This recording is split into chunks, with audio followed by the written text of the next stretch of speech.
What's up, folks? My name is Maximilian, and you're watching episode 30 of Ultimate Marvel vs. Capcom 3, The Online Warrior.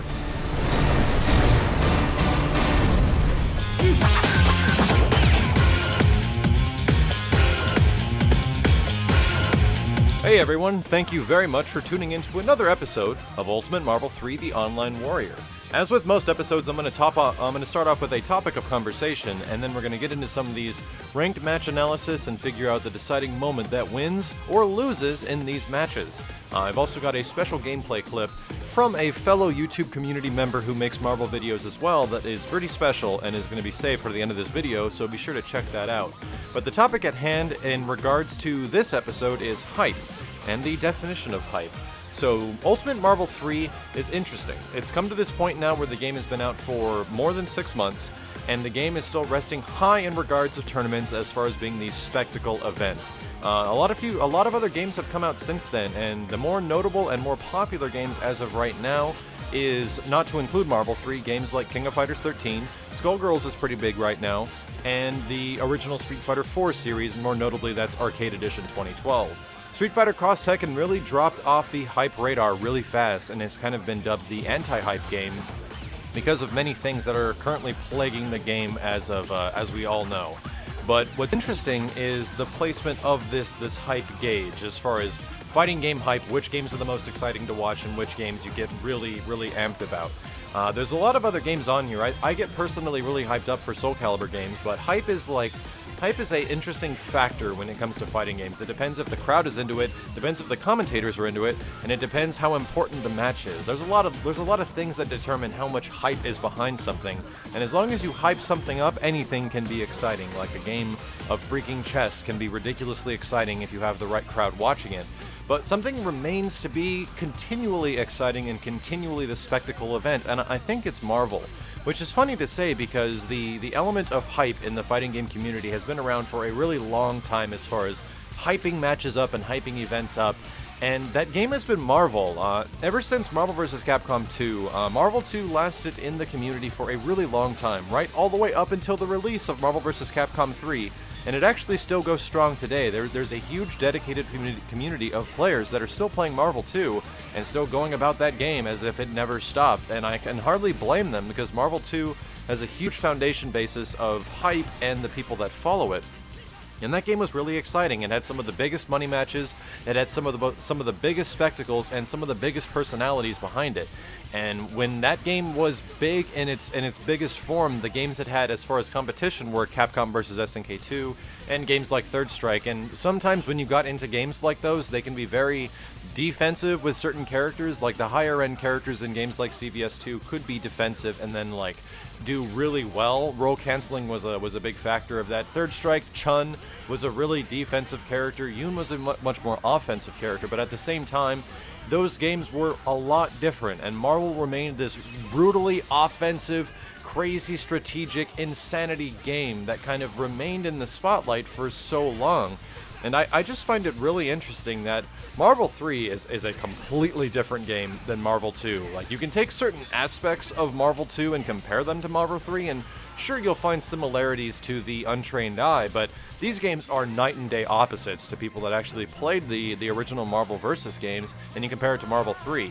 I try to look back, or I try to examine Marvel and see what makes the crowd get so ridiculously pumped up for this game. What makes people love Marvel so much? And a lot of people despise it at the same time. Like, a lot of people really don't like the fact that it's got a crazy random factor to it. It's got a crazy comeback factor. There's things that can just happen all of a sudden and you don't understand why, and all of a sudden you're dead as hell.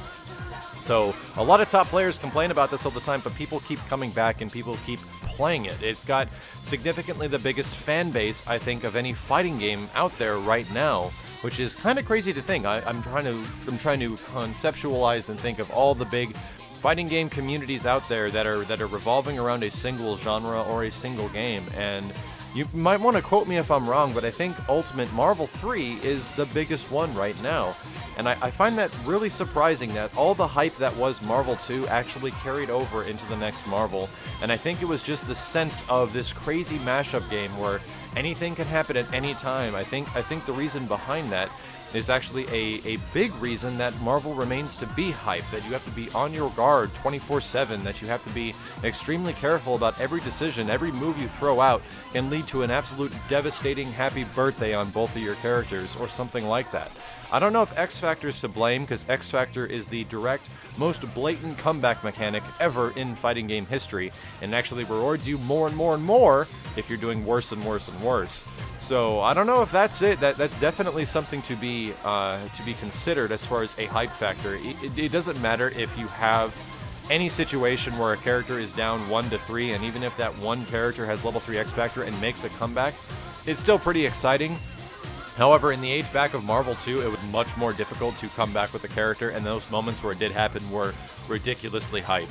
So let me know your guys' opinions as far as the community around Ultimate Marvel 3 right now. How it is? Do you think it's the bigger of the fighting game communities, like the sub-fighting game communities?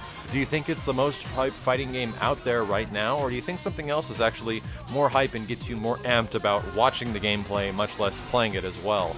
I think it's really interesting that the element and this personification of hype throughout everybody that played this game in the past has carried over into this new game, and it gets me excited, man, for the future of Marvel. It's a little disappointing that we won't be seeing too many more updates, if any at all, for the game in the future, but nonetheless, it's just something to consider and something that's been on my mind as well. So moving off from the topic of this episode, let's get into some of these online ranked games. So it looks like I'm going up against a Hawkeye, Hagar, and Taskmaster, and Hagar is already down. Oddly enough, I'm using Wesker, and I'm using the absolute wrong Wesker, which is the non-alternate costume Wesker, and I actually hate this version of him. And he's dead, so everything's okay. Dr. Doom comes in, and Strider's on the back end of this team. So Dr. Doom is making his approach. Hawkeye definitely spacing things out. Doom has a chance to get in, but he blocks low, predicts correctly, and I backdash for a plasma beam, but don't get much damage. Now we're in the same situation. Doom is full screen away, and Hawkeye is definitely applying pressure from a large distance. Managed to get a finger laser in to stop what he's doing, but through a whiffed move, that is going to take out that character. Now Strider's the only one left against Hawkeye and Taskmaster, but Taskmaster is exposed right now, but he smartly safe jumps all the way up to avoid Taskmaster so the teleport doesn't follow him, but he's still dead. Strider does not have X Factor to rely on right here, so it's going to be all about just getting a solid combo in, and with a pretty ambiguous cross up in the sky, a bunch of kitty cats will take the game. And the moment I think that was decided in this one, which is actually the moment that almost killed me, there's a moment where I had Hagar in a combo and I was unable to finish him off, and he X-Factors right in the middle, and after that X-Factor, he's unable to pick up Doom afterwards, and he leaves me alive, so I think that was it. He blew his X-Factor with 3 characters, and all of a sudden, all I had to do was run away. The next match we have is going up against a Wolverine, looks like Sentinel and Super Skrull. Super Skrull on the end can be extremely terrifying. Get a counter with Wesker, but it doesn't go through. Pick him up off the OTG gunshot and bounce him into the wall. Nobody's seen this combo before. Pick him up with a gunshot here, and there's the Strider mix-up that can be fairly ambiguous depending on what side Wesker teleports to. Some pretty dirty stuff, man. Wesker and Strider are pretty good friends in this game, right next to him and Doom. Oh, looks like Sentinel went for a spit, and I unfortunately was trying to go the other direction with Wesker, so it didn't work. I've also got Wesker with his appropriate alternate outfit on, so this is like the only way I can play the character. I like this costume so much. It's weird, both of us missed supers there, so we just go back to neutral. But Doom catches a plasma beam, Wesker brings him back up, and I think I'll go for a reset here. I actually chose to do so. I'm not too sure even if I went for the low gunshot into Team Super if it would have killed. Regardless, the dropped combo is now resulting in Wesker being totally dead and lit up by Inferno. That move is very hot. Now Doom's on the incoming, foot dives out safely, and now he has bopped Skrull on the head, and this should possibly take out the entire character. I don't see any reason why he should live from this unless I drop the combo. And, oh, there you go, yeah. Commentator's curse on something that's already happened, you better believe it. Inferno comes out, he's going to DHC into Sentinel, and now I have to deal with Sentinel with Doom. Got to be really careful about dashing in the air because Sentinel can bop you with a frying pan or any one of his heavy attacks, but I'm able to grab him in midair, but I throw him to the wrong side, and it makes it really difficult to OTG afterwards. Doom is just trying to cause some spacing, scare off Sentinel a little bit, get him to fly so Strider can come down. but he's able to get Strider in the middle of a combo, but I push block him just in time, and he does not get the launcher. Throw up a Sphere Flame to get some spacing, hits Sentinel barely at all, and he recovers a good amount of his health, and bring in level 3, or not level 3, bring in Strider's level 3 for Ouroboros to give Sentinel a little bit of something to deal with. A little bit of chip damage there, and the match is now left with just Super Scroll on the end. So this can be a pretty dangerous fight still. Even Super Scroll alone is a happy birthday machine, so you got to be really careful. And he goes for Inferno, which will block. Wow, I guess not. I guess I must have been hitting a button. Strider gets his combo in the air. If this lands and the kitty cats go through, we should have a game here. And yep, that just about does it. And as I was saying earlier in this match, there's this part where Doom gets hit by Sentinel, and Sentinel goes for his Drone Super. And the Drone Super actually ends up hitting Strider, giving him a chance to launch him up into the air and finish him off with like a couple of hits because Strider has such little health. However, Doom is able to block the remainder of the attack, and I push block him just barely before he's able to whiff that move to save Strider, and Strider actually ended up taking the game in the very end. So yeah, thank God that guy was still alive, or else that would have been it right there. And our clip of the week is coming in from Lythero, who is running a really interesting team of Phoenix Wright. Looks like Beautiful Joe and Dante. A lot of you guys might remember some of Lythero's videos. He uses Phoenix Wright a lot, and he also had that really clever Phoenix Wright first reveal video where he was like waddling around and it was just his character art. It was some pretty funny stuff. That was before the game came out, though. He's going up against a Hulk, looks like Akuma and Wesker, and Hulk is nothing to be trifled with online, man. He is an extremely scary character. Goes in for the Mach Speed Super, misses it. X-Factors to make himself safe, goes in for the attack, goes up and down, and Hulk is now taking the brunt of all of these.